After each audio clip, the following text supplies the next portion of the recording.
अल्हम्दुलिल्लाहि वकफ़ा वस्सलामु अला इबादिहि अल्लज़ीना इस्तफ़ा अम्मा बाद फ़अऊज़ु बिल्लाहि मिनश शैतानिर रजीम बिस्मिल्लाहिर रहमानिर रहीम क़ुल लिल मुअमिनीना यग़ुज़्ज़ू मिन अबसारिहिम व यहफ़ज़ू फ़ुरूजहुम ज़ालिका अज़्का लहुम इन्नल्लाहा ख़बीरुम बिमा यस्नऊन व क़ाल तआला फ़ी मक़ामिन आख़र या अय्युहन्नबी क़ुल लिअज़वाजिक व बनातिक व निसाइल मुअमिनीना युदनीना अलैहिन्ना मिन जलाबिबिहिन्न ज़ालिका अदना अन युअरफ़न फ़ला युज़ैन व काना अल्लाहु गफ़ूरर रहीमा व क़ाल अन्नबिय्यु सल्लल्लाहु अलैहि वसल्लम अल हयाउ शुअबतुम मिनल ईमान ला ईमान लिमन ला गैरत लहु औ कमा क़ाल अलैहिस्सलातु वस्सलाम।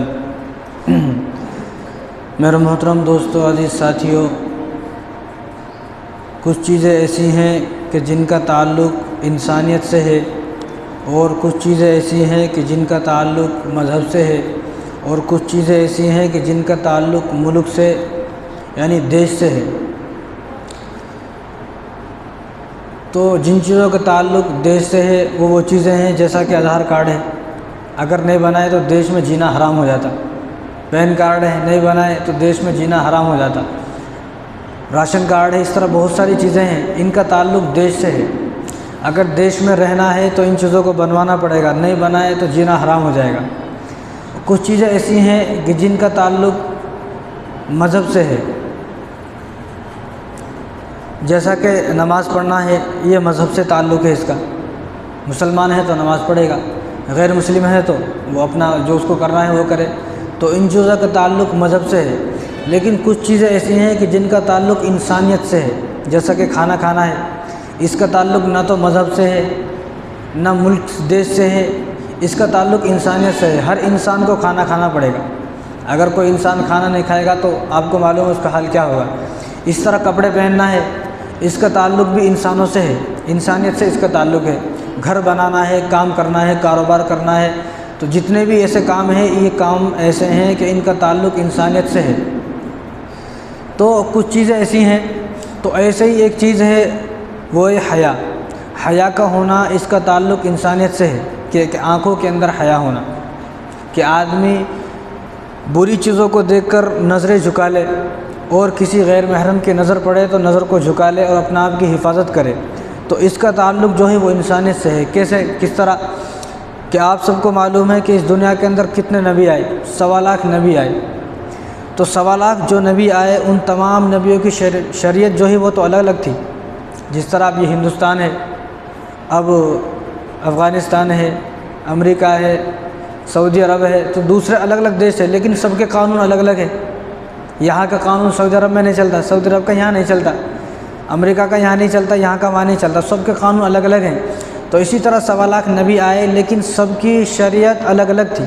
मकसद सबका एक था, मकसद सिर्फ़ का सबका यही था कि अल्लाह तबारक व तआला को जो लोग भूल चुके हैं, जो लोग सिरात मुस्तकीम से हट चुके हैं, उनको अल्लाह की तरफ मुतवज्जह करना, बस उनका मकसद ये था। लेकिन सबकी शरीयतें अलग अलग थी। लेकिन एक चीज़ ऐसी है, एक नहीं बल्कि 4 चीज़ें ऐसी हैं जो हर नबी के अंदर मौजूद थी। 4 चीज़ें। सबसे पहली चीज़ है जो हर नबी की शरीयत में थी और हर नबी की सुन्नत थी, वो है निकाह। निकाह करना हर नबी की सुन्नत है। हर नबी ने निकाह किया है। सिर्फ 2 नबी ऐसे थे कि जिन्होंने निकाह नहीं किया। एक याह्या अलैहिस्सलाम के उनको उनके जवानी में ही कत्ल कर दिया गया। बादशाह ने, उस वक्त का जो बादशाह था बख्त नसर, उसने एक औरत के लालच में आकर एक औरत से शादी करने के वजह से उसने याह्या अलैहिस्सलाम और ज़करिया अलैहिस्सलाम दोनों बाप बेटों को कत्ल कर दिया। ये वो नबी हैं जिनकी शादी नहीं हुई। और दूसरे नबी हज़रत ईसा अलैहिस्सलाम, हम सबको मालूम है कि अल्लाह तबारक व तआला ने उनको 30 साल की उम्र में आसमानों पर उठा लिया था। अब वो फिर से आएंगे, जब हज़रत इमाम मेहदी अलैहिस्सलाम आएंगे तो फिर आएंगे, फिर उनकी शादी होगी। तो निकाह जो है वो हर नबी की शरीयत है। दूसरी जो चीज़ है वो है मिसवाक। मिसवाक करना हर नबी की शरीयत है। इसलिए मैं कहता हूँ कि हर मुसलमान अपने जेब में मिसवाक रखे। क्यों? इससे क्या फ़ायदा है? हुज़ूर सल्लल्लाहु अलैहि वसल्लम इरशाद फरमाए कि इसके 70 फ़ायदे हैं। अब 70 फ़ायदे तो बहुत ज़्यादा हैं, तो हुज़ूर ने फरमाया कि तुम एक को याद रखो, ये एक 70 पे भारी है। ये एक 70 पे भारी है। क्या? कि जो आदमी 5 वक्त की नमाज़ पढ़े और मिसवाक करे तो उसको मरते वक्त ज़मान पर कलमा नसीब होगा। जब उसकी वफ़ात होगी तो लोग देखेंगे, उसके घर वाले उसके आसपास जो होंगे, कि अल्लाह तबारक व तआला मिसवाक करने की बरकत से उसके ज़बान पर कलमा जारी फरमा देंगे। ये 70 पे वारी है। ये दो चीज़ें हैं, एक निकाह करना, दूसरा मिसवाक करना। तीसरी जो शरीयत हर नबी की जो सुन्नत थी तीसरी, वो है खुशबू लगाना। यानी हर नबी खुशबू इस्तेमाल करते थे। खुशबू की बहुत सारी फजीलतें हैं, कभी इंशाअल्लाह मैं इसी उन्वान पर बात करूँगा तो आपको मालूम होगा जब। तो खुशबू लगाना हर नबी की सुन्नत थी। और चौथा जो है वो हया का होना, कि हर नबी की सुन्नत थी और हर नबी की शरीयत में हया का होना ज़रूरी था। और हर नबी के अंदर ये बात थी कि हर नबी हयादार होते थे, हर नबी की नज़रों में हया होती थी। आज हमारी नज़रों में हया नहीं है। जब हमारी नज़रों में हया नहीं है तो हमारे पास ऐसे ही हमारे ऊपर जुल्म ज़्यादती होंगी और हमारे ऊपर ऐसे ही हालात आएंगे। तो 4 चीज़ें ऐसी हैं कि हर नबी की शरीयत में थी। ऐसा नहीं है कि ये अभी बाद में ये चीज़ें दाखिल हो गई हैं, बल्कि जैसा कि हज़रत आदम अलैहिस्सलाम सबसे पहले नबी हैं, सबको मालूम है। तो हज़रत आदम अलैहिस्सलाम को अल्लाह तबारक व तआला ने जब जन्नत से उतार कर ज़मीन पर भेजा, श्रीलंका में आए तो आपके बदन से कपड़े भी उतार लिए थे।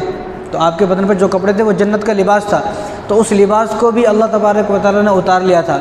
जब ज़मीन पर आए तो वो बरहाना थे, उनके ऊपर कोई कपड़ा नहीं था। तो जब कोई कपड़ा नहीं था तो वो उन्होंने ज़मीन पर आकर जो उनके आसपास दरख्त थे तो दरख्त के से पत्ते निकाले, और वो पत्ते काफ़ी देर तक तो पत्ते आए नहीं, वो दरख्त ऊपर हो जाते थे। लेकिन फिर उन्होंने बड़ी कोशिश की तो अल्लाह तबारक व तआला को रहम आया, तो उन्होंने दरख्तों से पत्ते तोड़े और पत्ते तोड़कर अपने जिस्म को पत्तों से छुपाया। तो पता चला कि हया शुरू से है।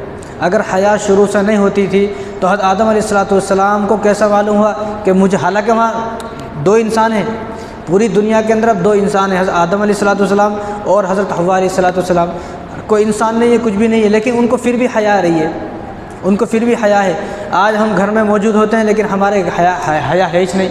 हमने कभी किसी से पूछा नहीं कि हमारा जो सत्र है कौन सा छुपाना है, वो कहाँ से कहाँ तक है। इंसान जो है, मुसलमान मर्द के लिए जो सीने से लेकर घुटनों तक सत्र है, इतने हिस्से को आदमी किसी के सामने खोल नहीं सकता, बीवी के अलावा किसी के सामने भी। और हुजूर ने फरमाया अगर कोई आदमी इतने हिस्से को खोलता है, फरमाया खोलने वाले पर और जो उसको देखता है दोनों पर लानत है, देखने और दिखाने वाले पर दोनों पर लानत है। इस तरह औरत का जो है वो हाथ की हथेली, पैर और चेहरे के अलावा पूरे जिस्म का पर्दा है, उसको करना है। हया की बात है, हया नहीं है, बेगैरत है तो कुछ भी करे। लेकिन अगर हया मौजूद है, आज हमारे घरों में क्या है, छोटे छोटे कच्चे पैर लेके और बनियाना पैर लेके घूम ले रहे आदमी, गलियों में बाहर सड़कों पे फेर ले रहे, हालांकि घुटने तक, घुटने के नीचे, घुटने का ऊपर नहीं, यहाँ तक रहता पहन के फिर ले रहे। बहू भी पास में है, बेटियाँ, पोते पोतरियाँ, नवासा सब है, लेकिन उसको कोई शऊर ही नहीं है। तो शरीयत ने ये कहा है कि घुटना जो है, घुटने के नीचे से लेकर आदमी के सीने तक, तो सीने से नाफ तक है लेकिन सीने तक लगाओ, सीने तक जो आदमी है उसका सत्र यहाँ तक है, उसको छुपाना फ़र्ज़ है।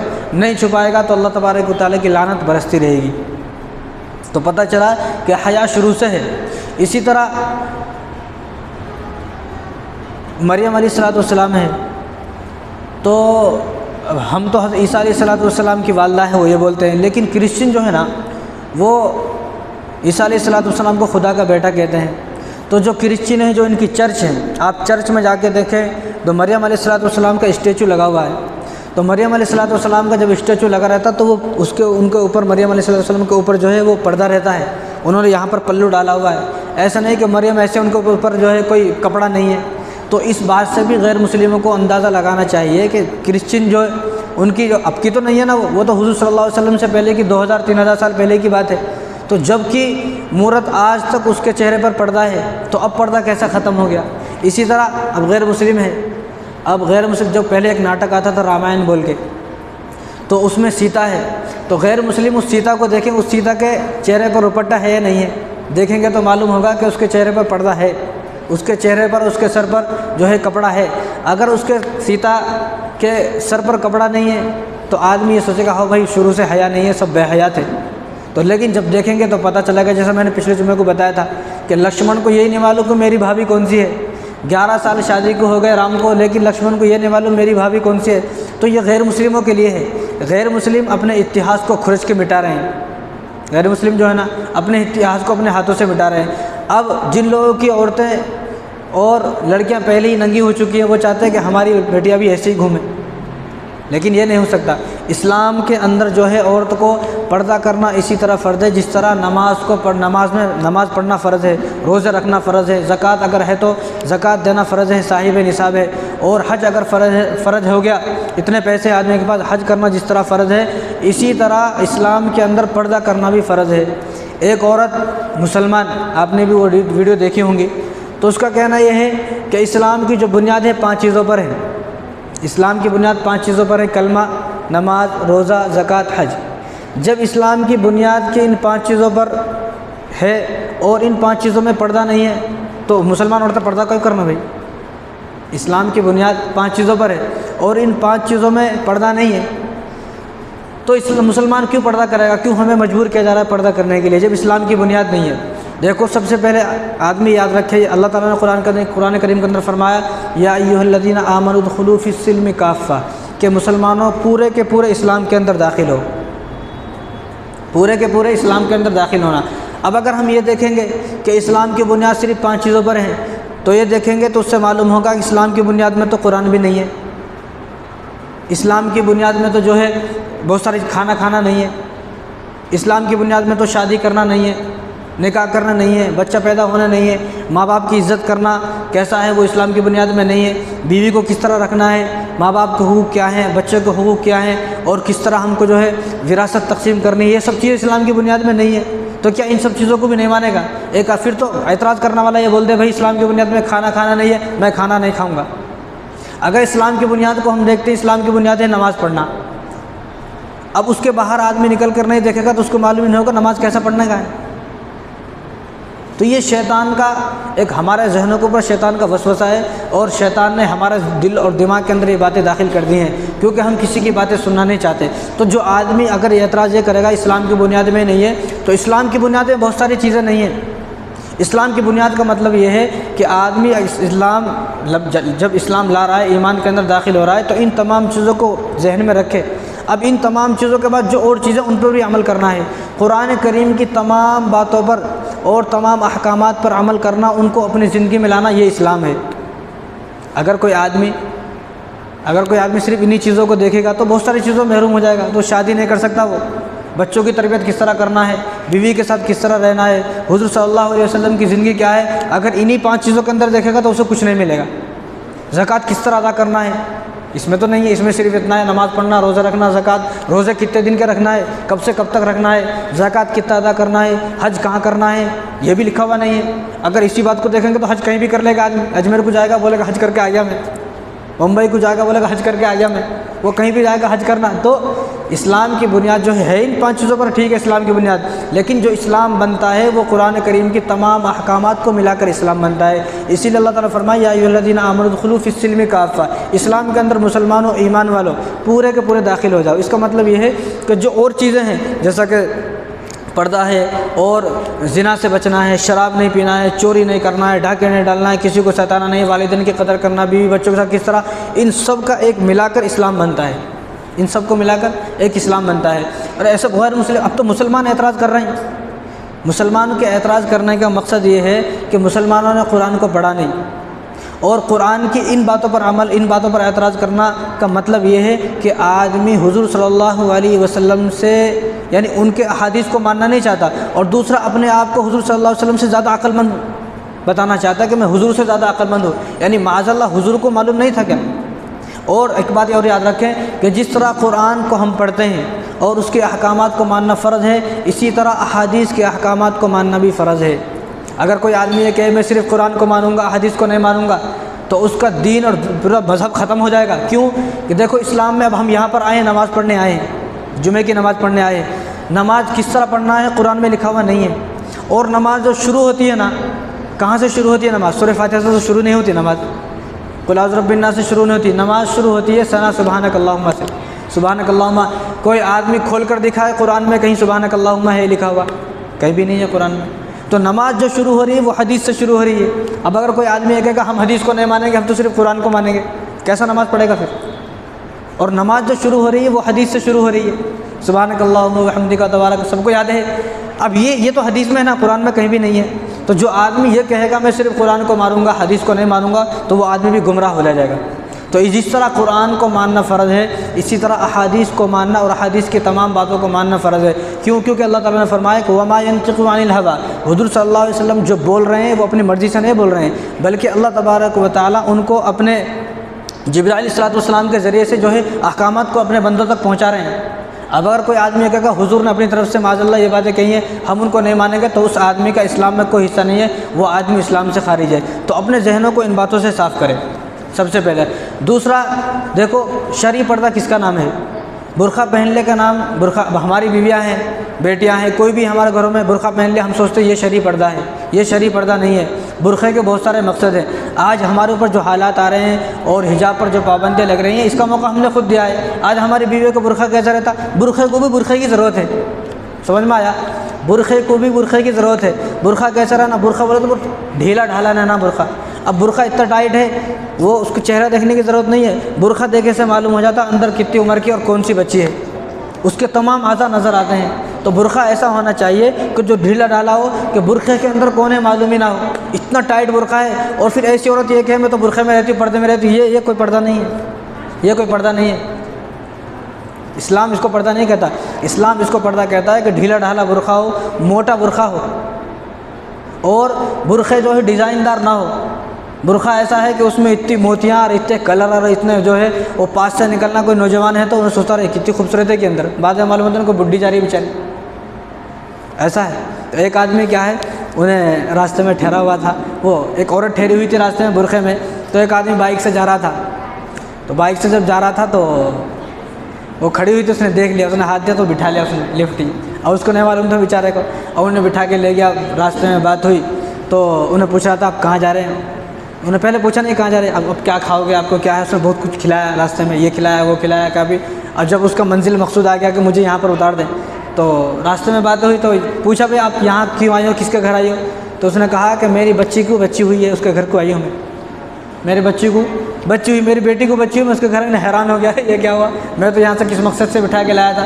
तो जब बुरखे इतने ख़तरनाक होंगे, डिज़ाइनदार बुरखे और ऐसे ऐसे जो है मोतियाँ लगे होंगे बुरखे में, तो आदमी का ईमान से बहक जाना बिल्कुल आसान बात है। तो बुरखा जो है वो ढीला हो, मोटा हो। और तीसरी बात, बुरखे जो है ना वो खुशबू ना हो। हुज़ूर सल्लल्लाहु अलैहि वसल्लम ने इरशाद फरमाया कि जो आदमी, यहाँ रखो लगे, कि जो औरत अपने घर से इस मकसद से निकले, जो औरत अपने घर से इस मकसद से निकलेगी,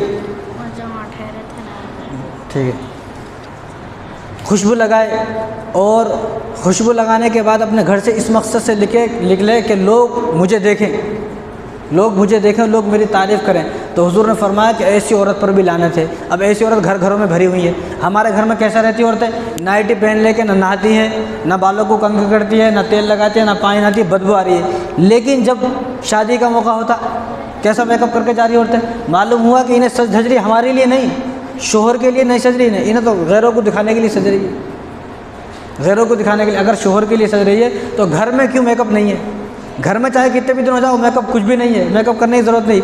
लेकिन जब घर से बाहर फंक्शन हॉल को जा रही हैं, शादियों में जा रही हैं, तो ऐसा मेकअप करके जाती है तो अल्लाह की पनाह, अल्लाह की पनाह है। तो जो कोई औरत, हुज़ूर ने फरमाया कि आँखों का भी ज़िना है, कानों का भी ज़िना है, ज़बान का भी ज़िना है, हाथों का ज़िना है, पैरों का ज़िना है। कैसा?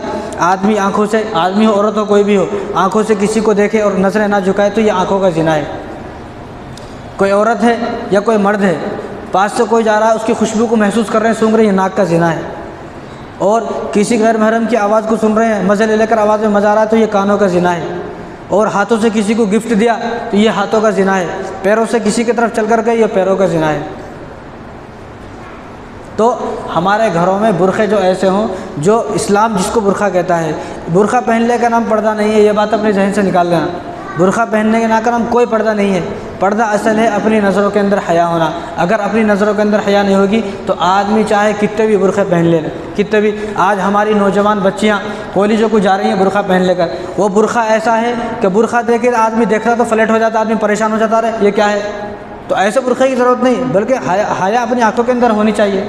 तो हमारी जो कॉलेजों में पढ़ने वाली जो नौजवान बच्ची हैं, उनको ख़ास करके जो है ध्यान देने की ज़रूरत है कि वो इस तरह। और आदमी जो वालिद साहब है ना, ठीक है वालिद साहब तो बेचारे, लेकिन वालिद साहब क्या बोलते, अरे मुझको भरोसा है जी, मेरी बच्ची जा रही है, मेरे को भरोसा है। अब आप मैं वही मिसाल से समझाना चाहता हूँ।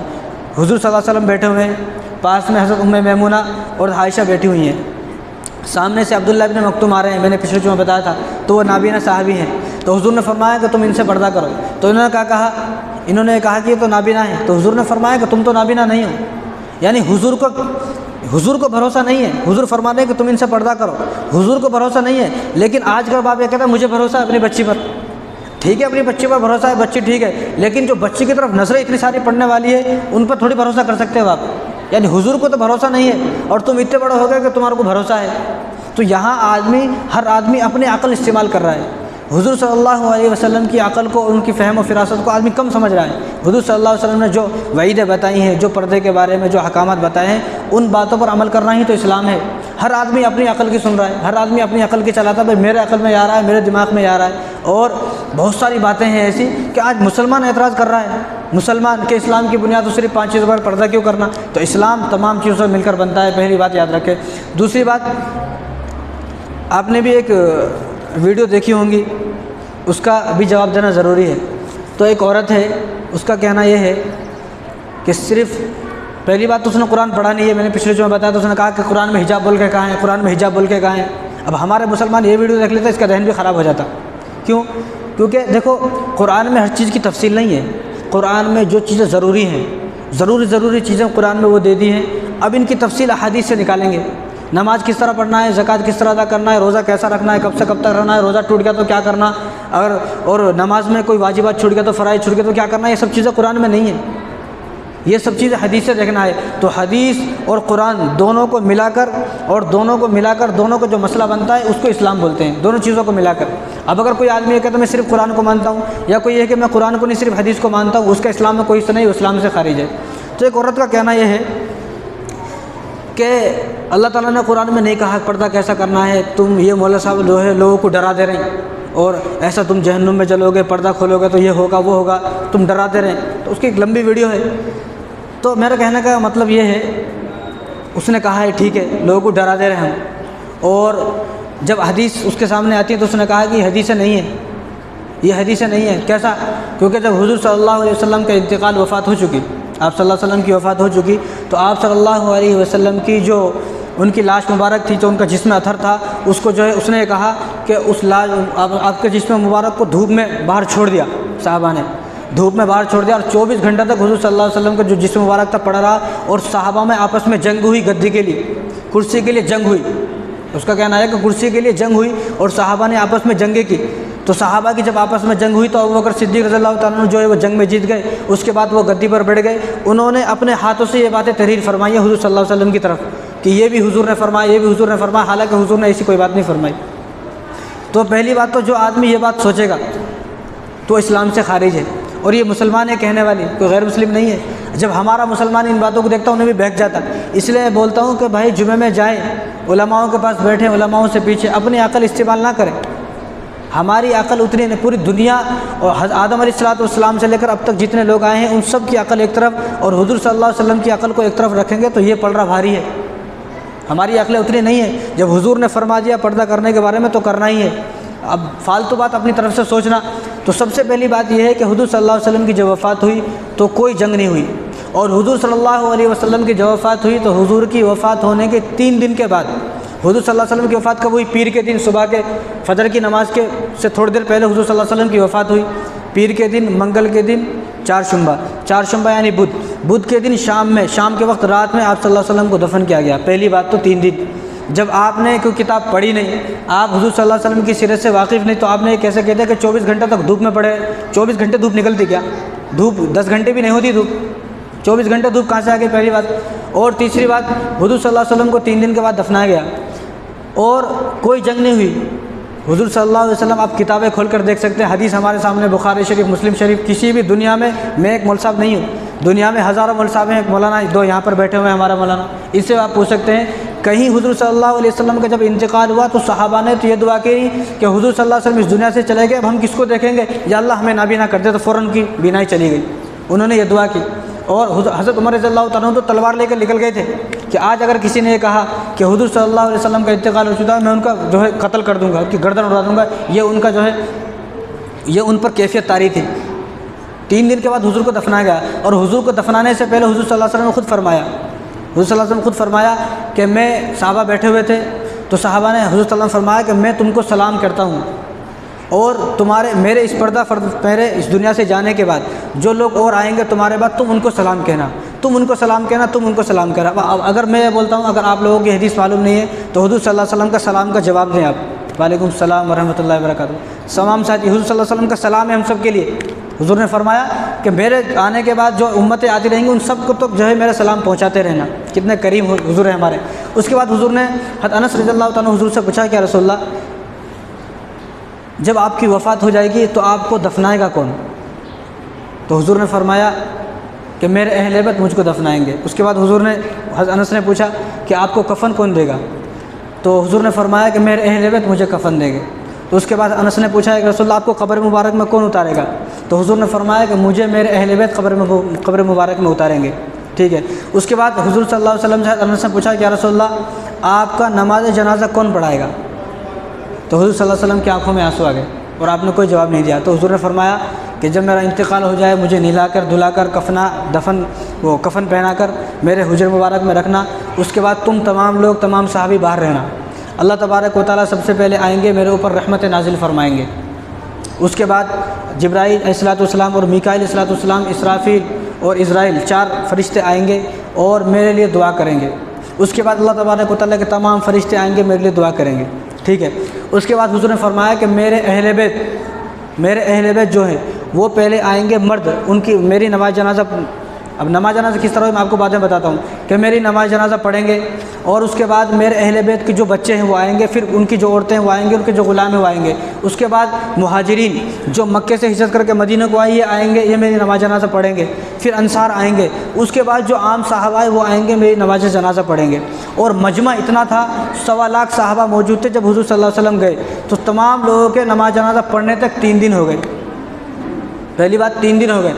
और हुज़ूर सल्लल्लाहु अलैहि वसल्लम का नमाज जनाज़ा हुआ नहीं। क्यों? क्योंकि नबियों का नमाज जनाज़ा नहीं होता, और नबियों की जो बीवियाँ रहती हैं वो इद्दत में भी नहीं बैठती। हुज़ूर सल्लल्लाहु अलैहि वसल्लम की 11 बीवियाँ थी, इद्दत में नहीं बैठी हुज़ूर के बाद। क्यों? क्योंकि हमारा मुसलमानों का अक़ीदा यह है कि हुज़ूर सल्लल्लाहु अलैहि वसल्लम अपनी क़ब्र मुबारक में ज़िंदा हैं। हुज़ूर सल्लल्लाहु अलैहि वसल्लम की वफ़ात नहीं, जिस तरह हम मर जाते हैं बात ख़त्म। नबियों की इस तरह वफ़ात नहीं है, ना नबियों की बीवी इद्दत में बैठती है, ना नबियों का माल तक़सीम होता है। क्योंकि नबी जिस माल को छोड़ कर जाते हैं वो सदका रहता है। नबी की जो औलाद है वो विरासत को तक़सीम नहीं करेगी, क्योंकि नबी की जो जितना भी माल छोड़कर गए हैं नबी, उन तमाम को सदका करना पड़ेगा, कोई अपना हक़ नहीं जता सकता। पहली बात। दूसरी बात, हुज़ूर सल्लल्लाहु अलैहि वसल्लम को जो जिस्म मुबारक है, अगर हुज़ूर सल्लल्लाहु अलैहि वसल्लम के जिस्म मुबारक को वो 3 दिन थे, अगर 300 साल भी इस दुनिया में रखा जाए तो वो सड़े गलेगा नहीं। ये नबी का जिस्म मुबारक है। तो उस औरत ने ये कहा कि 24 घंटे तक हुजूर के जो है जिस्म मुबारक को बाहर रखा तो उसमें से बू आने लगी, या आने लगी, हमारा जिस्म सड़ जाता, क्या उनका जिस्म नहीं सड़ा? नबियों का जिस्म सड़ता गलता नहीं है, नबियों का जिस्म कोई सड़ता गलता नहीं है, और नबी अपने क़ब्र मुबारक में ज़िंदा है। पहली बात। दूसरी बात, हुज़ूर सल्लल्लाहु अलैहि वसल्लम का नमाज जनाज़ा नहीं पढ़ा गया। क्यों? नमाज जनाज़ा तो हम जैसे गुनहगारों के लिए है। क्या नबी गुनहगार हो सकते हैं? नबी गुनहगार हो नहीं सकते। कोई आदमी अगर ये सोचे तो इस्लाम से खारिज है, वो उसकी तौबा पे भी कोई एतबार नहीं करना। और इमाम मालिक रहमतुल्लाह ने फरमाया कि जो आदमी जिसका अक़ीदा यह हो कि नबी गुनहगार हो सकते हैं, उसको मुसलमानों के कब्रिस्तान में दफनाना भी नहीं। अगर मुसलमानों ने इस आदमी को अपने कब्रिस्तान में दफना दिया, इनको मालूम है, तो तमाम के तमाम मुसलमानों पर अल्लाह तबारक व तआला का कहर अज़ाब नाजिल होगा। तो नबियों का जिस्म गलता सड़ता नहीं। और उनकी नमाज जनाज़ा किस तरह हुई कि आए, दरूद पढ़ा, सिर्फ चलो ख़त्म। अब हमारी नमाज जनाज़ा किस तरह होती? सना पढ़ते, अल्लाहुम्मा फ़िर लि हय्यिना व मय्यितिना व शाहिदिना व गायबिना। ये हम जैसे गुनहगारों के लिए ही ये दुआ, नबियों के लिए दुआ नहीं है। जब हुज़ूर सल्लल्लाहु अलैहि वसल्लम की नमाज जनाज़ा हुई तो सिर्फ दरूद पढ़ा, अल्लाहुम्मा सल्लि अला मुहम्मदिन व अला आलि मुहम्मदिन कमा सल्लैता व सल्लमता व बारकता व रहिमता व तरहमता। बस ये दरूद पढ़ा, बात ख़त्म। तो तमाम सहाबा 10-10 आते गए। खुद कोई नमाज, किसी ने नमाज जनाज़ा पढ़ाई भी नहीं। हमारा नमाज जनाज़ा पढ़ाने के वास्ते एक इमाम को होना, एक इमाम होना। लेकिन हुज़ूर सल्लल्लाहु अलैहि वसल्लम खुद इमाम है, क्या उनका इमाम बन सकता कोई? उनका इमाम कोई नहीं बन सकता। तो हुज़ूर सल्लल्लाहु अलैहि वसल्लम की जो नमाज जनाज़ा हुई, किसी ने पढ़ाई नहीं, खुद से 10-10 साहबी आए, तमाम साहबा ने जो है 10-10 करके नमाज जनाज़ा पढ़ी और सिर्फ दरूद पढ़ा, और कुछ भी नहीं, सिर्फ दरूद। क्योंकि वो गुनहगार नहीं है, माज़अल्लाह, हम जैसे गुनहगारों के लिए वो दुआ है। और 3 दिन के अंदर, आपने हिस्ट्री नहीं पढ़ी हुज़ूर सल्लल्लाहु अलैहि वसल्लम की वफ़ात के बारे में, आप पढ़ें, किससे मालूम करें तो आपको मालूम होगा। तो हुज़ूर सल्लल्लाहु अलैहि वसल्लम 3 दिन तक आप सल्लल्लाहु अलैहि वसल्लम 3 दिन तक रहे और मजमा इतना था, 1.25 लाख सहाबा मौजूद थे, तो तमाम के नमाज जनाजा पढ़ने तक 3 दिन हो गए। 3 दिन के बाद आपको जो है वो उसी हुजरे के अंदर, जिस हुजरे के नबी का मामला यह है कि नबी का इंतकाल जहाँ होता है वहीं उसको दफन किया जाता है। नबी का इंतकाल जहाँ होता है तो हुजूर सल्लल्लाहु अलैहि वसल्लम का इंतकाल आपके हुजरे मुबारक में हुआ और वहीं हुजूर सल्लल्लाहु अलैहि वसल्लम को दफन कर दिया गया। ये उनका मामला है, ठीक है। उसके बाद हुजूर सल्लल्लाहु अलैहि वसल्लम की कब्र मुबारक है, ठीक है। तो उसी हुजरे में हज़रत आयशा रज़ियल्लाहु तआला अन्हा बैठी रहती थी बग़ैर पर्दे के। ये बातें अब अपने जहन में लिख लो, बात बग़ैर पर्दे के। उसके बाद इंतकाल किसका हुआ? अबू बकर रज़ियल्लाहु तआला अन्हु का इंतकाल हुआ। तो अबू बकर सिद्दीक़ रज़ियल्लाहु तआला अन्हु का जब इंतकाल हुआ तो उनकी कब्र हुजूर सल्लल्लाहु अलैहि वसल्लम के बाजू में बनी। उसके बाद इंतकाल अभी हुजूर सल्लल्लाहु अलैहि वसल्लम का इंतकाल हुआ, उनके बाद अबू बकर हज़रत आयशा के कौन है? वालिद साहब। और हुजूर सल्लल्लाहु अलैहि वसल्लम शौहर है, शौहर से पर्दा है? शौहर से पर्दा नहीं है। वालिद साहब से पर्दा है? वालिद साहब से पर्दा नहीं है। तो शौहर और वालिद साहब से पर्दा नहीं है तो वो बग़ैर पर्दे के बैठी रहती थी। तो तीसरी कब्र किसकी है वहाँ पर? बोले आप किसकी है कब्र? हज़रत उमर रज़ियल्लाहु तआला अन्हु की। तो हज़रत उमर रज़ियल्लाहु तआला अन्हु गैर महरम है आयशा के लिए। तो जब हज़रत उमर रज़ियल्लाहु तआला अन्हु की कब्र मुबारक वहाँ पर बनी, उसी दिन हज़रत आयशा रज़ियल्लाहु तआला अन्हु अब उस हुजरे को खाली करके चली गई और उसके बाद जब सफाई करने के लिए आती थी पर्दे में साथ आती थी, पर्दे के साथ। ये हदीस है, जो मेरी अपनी बनाई हुई बातें नहीं है, ये मोदी और योगी की बनाई हुई बातें नहीं है, ये यूट्यूब से चुरा कर बातें नहीं है, ये हदीस की बातें हैं। अब अगर कोई ये एतराज़ करे तो कब्र मुबारक से पर्दा हो रहा है, कब्र से पर्दा। आज हमारे घरों का हाल क्या है? किससे पर्दा करना है? ये सिर्फ आसान है, आसान सा जुमला है। जिस आदमी से आपका निकाह हो सकता है, हर उस आदमी से आपको ये पर्दा करना फ़र्ज़ है। बस आसान सी बात है। जिस आदमी से निकाह हो सकता है, मेरी बहन है, मेरी बहन का जिस आदमी से निकाह हो सकता है, जिस आदमी से उसका निकाह करना जायज़ है, मेरी बेटी है, कोई भी है, तो हर उस आदमी से मेरी बहन को पर्दा करना फ़र्ज़ है।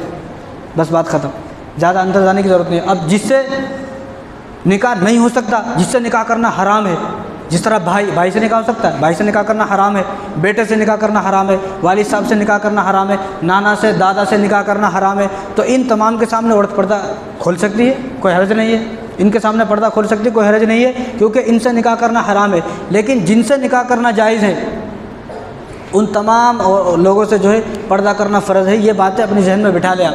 जो आज हमारे ऊपर हिजाब के मसले आ रहे हैं, इसलिए आ रहे हैं कि हमने हिजाब को छोड़ दिया है। आज हमारी नौजवान बच्चा कॉलेज को कैसा जा रही हैं, आज हमारी नौजवान को बच्ची, मैं सबकी बात नहीं कर सकता, लेकिन आम तौर से जाने वाली ऐसी है जो इश्क और माशरे के चक्कर में फंसी हुई है।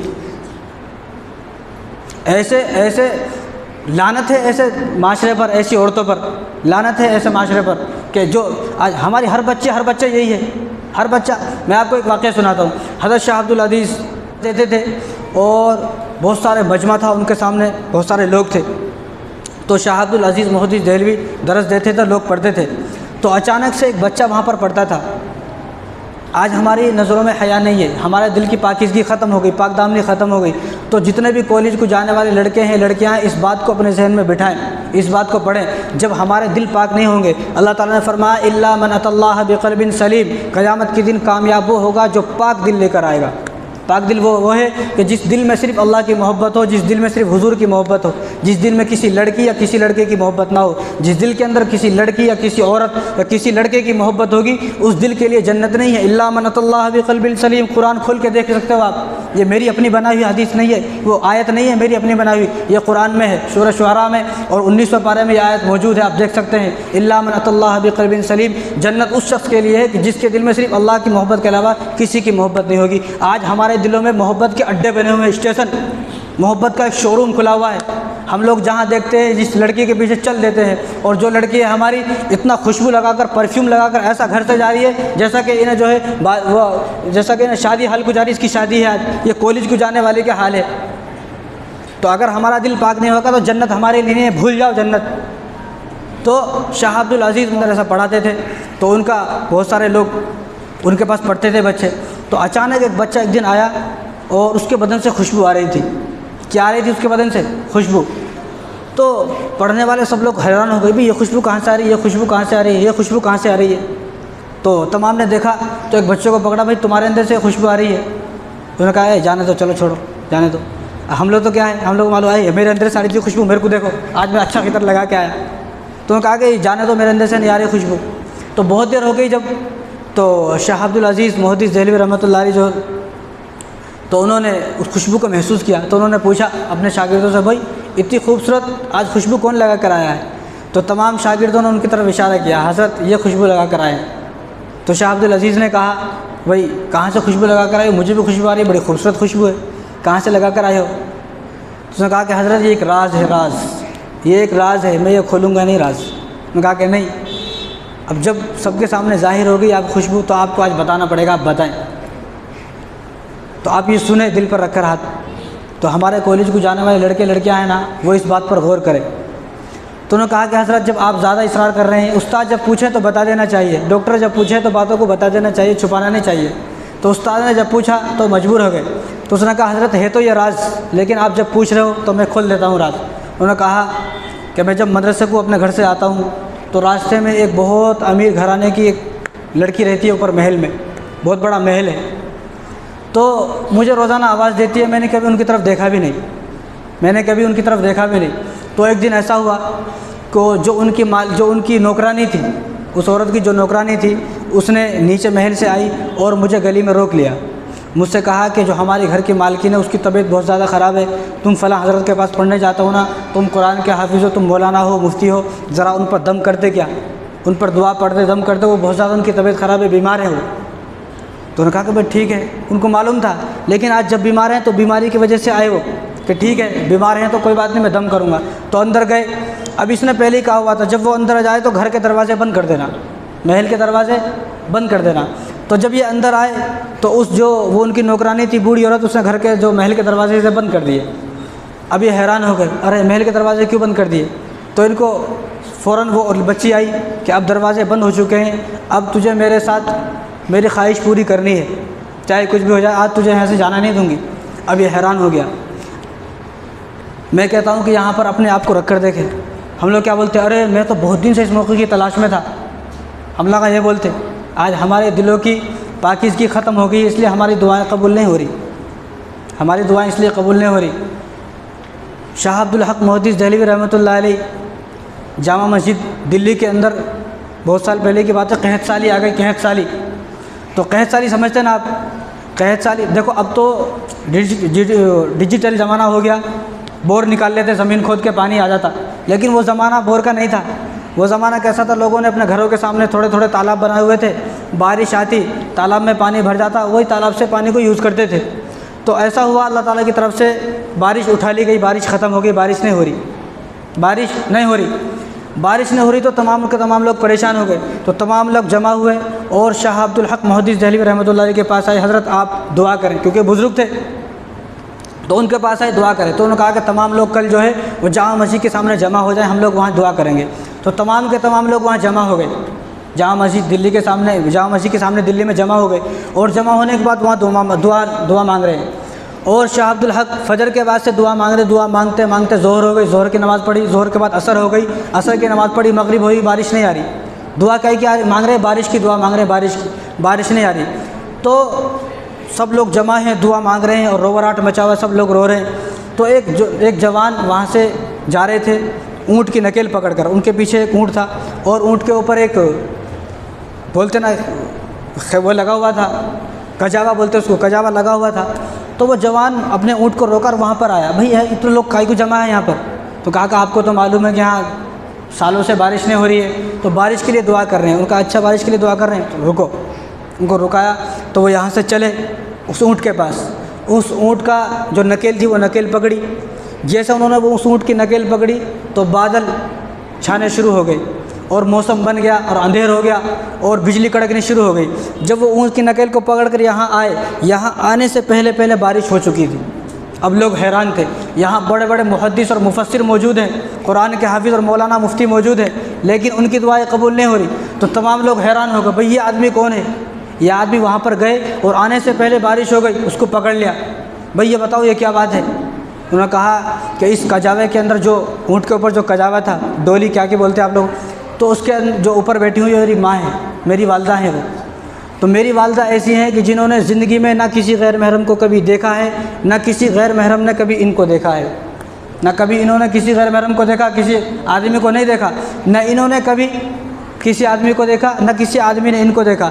इन्होंने इतनी पाकीज़गी की ज़िंदगी गुजारी है, इतनी आफीफ़ा की ज़िंदगी गुजारी है, इनका इतना पाक दामने में गया और मैंने इनके पाक दामने के सदक़े से तुफ़ैल से दुआ मांगी, अल्लाह अगर हकीकत में ही जो मेरी वालदा का जो मैं बचपन से देखता आ रहा हूँ ये अमल आपकी नज़रों में काबिल कबूल है और हकीकत में अगर ये पाक दामन है तो आज आप बारिश बरसा दीजिए। तो मैंने उनका दामन पकड़ कर दुआ मांगी तो मेरे आने से पहले बारिश हो गई। क्यों बारिश हुई? पाक दामन। आज हमारी बेटियां, हमारी बीवियां पाक दामन नहीं हैं। इल्ला मन अल्लाह बिक़ल्बिन सलीम, जन्नत उसके लिए जिसका दिल पाक होगा, जिसके दिल में सिर्फ अल्लाह की मोहब्बत होगी, जिसके दिल में गर्लफ्रेंड की मोहब्बत ना हो, जिसके दिल में किसी औरत की मोहब्बत ना हो। ऐसे दिल को अल्लाह तबारक व तआला की कोई ज़रूरत नहीं है। तो बात मैं पूरी कर दूँ तो उन्होंने दरवाज़ा बंद कर दिया। दरवाज़ा बंद करा तो ये महसूस कर गए। हम लोग हो तो क्या बोलते, अरे मैं तो बहुत दिन से तलाश में था इस बात को, आज तो मज़े आ गए मेरे। तो कॉलेज को जाने वाले लड़के और लड़कियां इस बात पर गौर करें। तो उन्होंने उस औरत से कहा कि ठीक है, मैं आपकी ख्वाहिश तो पूरी करूंगा, लेकिन मैं वाशरूम को जाना चाहता हूँ, ज़रा मुझे वाशरूम में जाना दो। तो उस औरत ने बता दिया, ठीक है वाशरूम यहाँ पर है। तो वाशरूम में गए, अल्लाह से दुआ की, या अल्लाह मैं क्या करूँ, आज मैं फंस गया हूँ, मैं क्या करूँ। तो अल्लाह ने उनके जहन में एक बात डाली। तो उन्होंने जो वाशरूम ऐसे तो नहीं होते थे पहले, अब तो पानी पाया सब ख़त्म, तो ऐसे पहले कच्चे होते थे। तो उन्होंने वाशरूम के अंदर जो कच्चा था वहाँ से हटाया, पहले ऐसा कुछ रहता होगा तो उसको हटाया और जो गंदगी जाने का, पाखाना जाने का जो एक नीचे घड़ा खोदा हुआ तो उस घड़े में नीचे कूद गए। वो उस घड़े में नीचे कूदे और पूरे बदन पे उस नापाकी को लगा लिया और बाहर निकल कर आए। जब बाहर निकल कर आए उस औरत ने देखा तो उसने कहा, तू पागल है, कोई दीवाना है, जब भागो इसको यहाँ से भगाओ। उन्होंने अपनी इज़्ज़त बचाने के वास्ते, हम लोग होते तो हम लोग तो बड़े खुश हो जाते, अरे यार तो मज़े आ गए, मैं तो बहुत दिन से तलाश में था, आज हमारा नौजवान जाता इधर। लेकिन अगर उसको कोई लड़की दिख जाए तो उसके पीछे पीछे पीछे पीछे चलता रहता, अपना ईमान ख़राब करके वापस आता। जितने कदम तूने रखे हैं ये कदम नहीं है, बल्कि एक कदम के ज़रिए तूने जहन्नुम का एक टिकट ख़रीद लिया है। तो जब इन्होंने दरवाज़े बंद कर दिए और इसी तरह पाखाने में लथपथ हैं, पाखाने में भीगे हुए हैं पूरे, और पाखाने में भीगते भीगते अपने मदरसे को गए कि मैं क्या जवाब दूंगा। तो वाशरूम को गए, गीले कपड़े जो थे वो उतारे, कपड़े धोए, कपड़े धोकर वही गीले कपड़े पहन लिए। जब गीले कपड़े पहन लिए और शाह अब्दुल अज़ीज़ रहमतुल्लाह अलैह के दरस में आए, कुरान पढ़ा, कुरान पढ़ने घर को चले गए। घर को जब चले गए तो रात को सो गए घर में जाकर। तो रात को हुज़ूर सल्लल्लाहु अलैहि वसल्लम की ज़ियारत हुई। रात को किसकी ज़ियारत हुई? हुज़ूर सल्लल्लाहु अलैहि वसल्लम की ज़ियारत हुई। एक औरत से अपने दामन को बचाने पर आज हमारे दामनों पर इतने धब्बे लगे हुए हैं कि हमारा दिल भी बिल्कुल सियाह हो चुका है। आज हुज़ूर भी नहीं आते, कोई भी नहीं आता। बाप मर गया तो बाप नहीं आ रहा, खाम में हुज़ूर कहाँ से आते? बाप को मर के 20 साल हो गए, 10 साल हो गए, 50 साल हो गए। मैं खुद मरने वाला हूँ, लेकिन मेरे वालिद साहब, मेरी वालदा कभी खाम में नहीं आते। क्यों? क्योंकि हमारा दामन पाक नहीं है। मैं नौजवान जो हमारे कॉलेज के बच्चे स्कूल को जा रहे हैं, कॉलेज को जा रहे हैं, इस बात को दिल पर लिखे। हुज़ूर सल्लल्लाहु अलैहि वसल्लम की ज़ियारत हुई तो हुज़ूर आए तो वो गले मिल गए हुज़ूर से। अब हुज़ूर जब खाम में आते हैं ना तो हुज़ूर को बताने की ज़रूरत नहीं, हुज़ूर को आदमी पहचान लेता। तो जब कभी मैं इस पर बात करूँगा तो आपको बताऊँगा हुज़ूर के बारे में। तो वो आए तो हुज़ूर ने उनको पहचान लिया, तो हुज़ूर से गले मिले। तो हुज़ूर ने अपने जेब से एक इत्र की शीशी निकाली, इत्र की शीशी निकाली, उसको खोला और उसके पूरे बदन पर इत्र की शीशी को लगाया। जब वो सुबह उठे तो उनके बदन से खुशबू आती थी।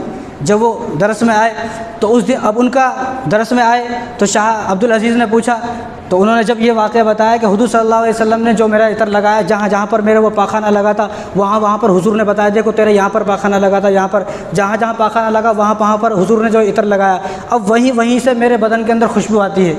और उनका बाद में नाम क्या हुआ? अभी बच्चे ही है, ये बच्चे हैं पढ़ने वाले मदरसे में, अभी बड़े नहीं है, लेकिन बाद में इनका नाम क्या हुआ? ख्वाजा मुश्की रहमतुल्लाह अलैह। आप किसी से पूछ सकते हैं, सर्च करके देख सकते हैं, स्टडी कर सकते हैं, इस बात पर पढ़ सकते हैं, लिख सकते हैं। तो ख्वाजा मुश्की रहमतुल्लाह अलैह का नाम हुआ। और आज भी उनके फेज़ ये है कि अजीब बात है, मैं कैसे बताऊँ आपको, कि आज भी उनकी क़ब्र मुबारक से खुशबू आती है। दो ही ऐसे इंसान है, तीन, मौलाना अहमद अली लाहौरी, लाहौर के अंदर की क़ब्र मुबारक है, आज भी उनकी क़ब्र से खुशबू आती है। उनके साथ भी बहुत सारे वाक़यात हुए, इतना वक्त नहीं है। दूसरे इमाम बुखारी रहमतुल्लाह अलैह, उनके क़ब्र से भी खुशबू आती थी, लेकिन उनके क़ब्र से लोग मिट्टी लेके जाते थे घर को, क्योंकि मिट्टी से खुशबू आती थी, घर में रखते थे तो इत्र की जैसी खुशबू आती थी। तो किसी बुज़ुर्ग ने वहाँ पर जाकर अल्लाह तबारक व तआला से दुआ की तो अल्लाह ताला ने उस खुशबू को ख़त्म कर दिया। लेकिन ख्वाजा मुश्किल रहमतुल्लाह अलैह की क़ब्र मुबारक से आज भी खुशबू आती है, सिर्फ़ इस बिना पर कि उन्होंने अपने दामन को एक गैर महरम से बचाया। आज हमारे दामन गंदे हो चुके हैं, आज हमने हिजाब को छोड़ दिया है, इसीलिए हुकूमत ने ये पाबंदी आयद की है। जिस चीज़ को मुसलमानों ने छोड़ा है हुकूमत उसी पर पाबंदी लगाएगी। आज अगर हम दाढ़ी छोड़ेंगे तो डर है कि कहीं हमारी दाढ़ी पर पाबंदी ना लग जाए। आज हमारे कुर्ते पजामे को छोड़ दिया तो डर है कि हमारे कुर्ते पजामे पे जो है पाबंदी ना लग जाए। आज तो मुसलमान गैरों के डर की वजह से टोपी उतार लेता, जेब में रख लेता, नहीं मस्जिद में जाता, मस्जिद में जाने के बाद टोपी जेब में रख लेता, डर की वजह से है मुझको पहचान ना ले। मुसलमानों से नाम पूछो तो नाम नहीं बताता, तो हिंदू का नाम बताता राजू बोल के, ऐसा कुछ नाम बताता। ये इन्नद्दीन इंदल्लाहिल इस्लाम, अगर कामयाबी है तो इस्लाम में कामयाबी है। हुआ सम्माकुमुल मुस्लिमीन, जब अल्लाह तबारक व तआला ने तुम्हारा नाम मुसलमान रख दिया तो तुम डरते क्यों? डर किस बात का है? खुल के बताएं कि मैं मुसलमान हूँ। डर की वजह से टोपी ना हटाएं, 24 घंटे टोपी रखें अपने सर पर, टोपी 24 घंटे। ऐसा नहीं, आज हम लोग जो मुसलमान हैं ना सिर्फ मस्जिद के मुसलमान हैं, ऐसे मुसलमानों को अल्लाह तबारक व तआला की ज़रूरत नहीं है। जिस आदमी ने हज़रत अली को कत्ल किया, जिस आदमी ने हज़रत उमर को कत्ल किया, जिस आदमी ने हज़रत उस्मान को कत्ल किया, वो सब लोग मस्जिद के मुसलमान थे। मस्जिद में आते थे हमारे साथ, हम सोचते इधर मुसलमान है, उन्हें कत्ल कर दिया। आप पढ़ कर देखें, हम लोग भी वैसे ही है। मस्जिद में आते तो मस्जिद के मुसलमान, मस्जिद से बाहर गए तो टोपी उतार के जेब में रख ली। ऐसे मुसलमान को अल्लाह की ज़रूरत नहीं है। तमाम मुसलमान जिस दिन दाढ़ी रखेंगे, तमाम मुसलमान जिस दिन कुर्ता पजामा पहनेंगे, और तमाम मुसलमान जिस दिन सर पर टोपी लगाएंगे, मैं खुदा की कसम खा कर कहता हूँ इस मिंबर पर बैठकर कि अल्लाह तबारक व तआला तमाम आफत और मुसीबतों को हमारे ऊपर से टाल देंगे। तो बातें बहुत सारी हैं, इंशाल्लाह जो है दरूद शरीफ की कसरत करें। रमज़ान आने वाला है, रमज़ान से आने से पहले अपने औकात को जो है खाली करें, अपने औकात को जो है, और अपने अभी से औकात बनाना शुरू करें। रमज़ान में मुझे किस तरह अपनी ज़िंदगी को गुजारना है, अल्लाह ताला हम सब को जो अमल करने की तौफ़ीक़ अता फ़रमाए। वमा अलैना इल्लल बलाग़ व आखिरु दावाना अल्हम्दुलिल्लाहि रब्बिल आलमीन।